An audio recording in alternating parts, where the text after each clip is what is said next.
รีวิวเครื่องอัดเม็ดอาหารสัตว์ 5.5 แรงม้าใช้ไฟบ้านของทางร้านสยามสินนะครับ ตัวนี้ใช้ไฟบ้าน 220 โวลต์นะครับ สามารถผสมเม็ดข้าวโพดลงได้เลยนะครับ ในปริมาณที่เหมาะสมนะครับ ใส่หัวอาหารเข้าไปด้วยนะครับ ตัวนี้ใช้ความชื้นน้อยมากนะครับ ตัวเครื่องเป็นเหล็กหล่ออย่างดีนะครับ อย่างหนา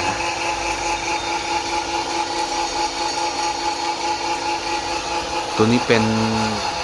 หน้าแว่น 5 นิ้วนะครับรู 4 มิลครับผม ก็จะมีมิเตอร์บอกกระแสไฟนะครับ ที่เราใช้อยู่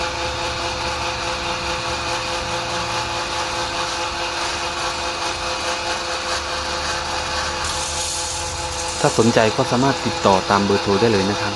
ขอดูวิดีโอเพิ่มเติมได้ทาง LINE ID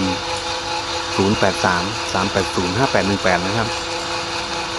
จัดส่งทั่วประเทศนะครับ ส่งฟรีนะครับ ผมรับประกันมอเตอร์ให้ 1 ปีครับ